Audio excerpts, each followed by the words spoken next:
Hello সুপ্রিয় দর্শক, আসসালামু আলাইকুম।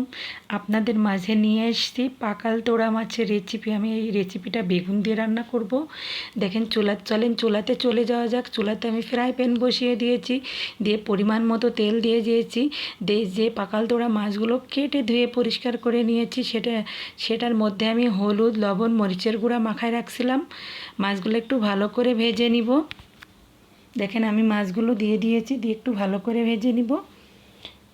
মাছগুলো আমার ভাজা হয়ে এসছে, মাছগুলো আমি নামিয়ে নিব।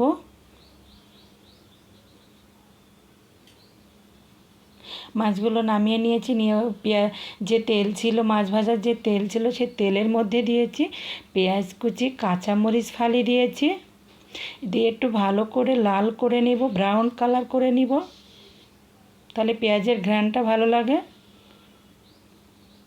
দেখেন আরেকটু তেল মনে হলো যে একটু তেল কম হয়েছে, আরেকটু তেল দিয়ে দিয়েছি। এর মধ্যে আমি মশলা অ্যাড করেছি তরকারির মধ্যে। জিরা বাটা, রসুন বাটা, পেঁয়াজ বাটা দিয়েছি সামান্য পরিমাণ, যেহেতু পেঁয়াজ আমি কেটে দিয়েছিলাম।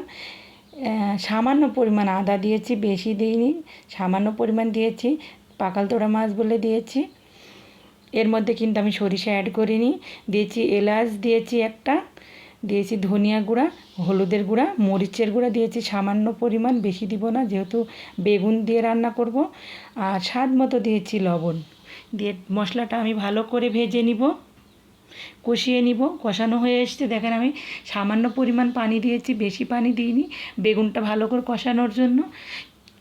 মশলার মধ্যে শুধু বেগুন কষালে কিন্তু বেগুনটা কষরা হয়ে যায়, সিদ্ধ হতে দেরি হয়। তার জন্য আমি সামান্য পরিমাণ পানি দিয়েছি, দিয়ে ভালো করে বেগুনটা কষিয়ে নিব।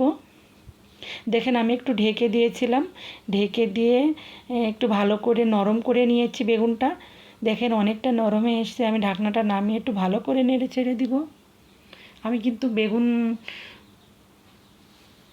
কষাচ্ছি ভালো করে, আপনারা একটু ধৈর্য ধরে কষাবেন। দেখেন আমার যতটুকু পানি দিয়েছিলাম ততটুকু পানি কিন্তু শুকিয়ে এসছে।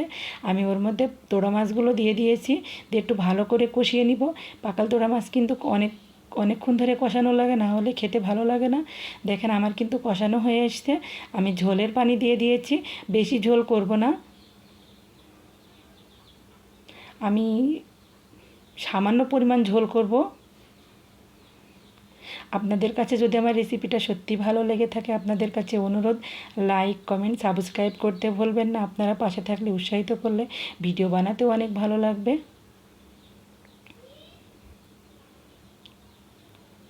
আপু এবং ভাইয়ারা, আপনারা পাশে থাকলে অনেক ভালো লাগবে ভিডিও বানাতে।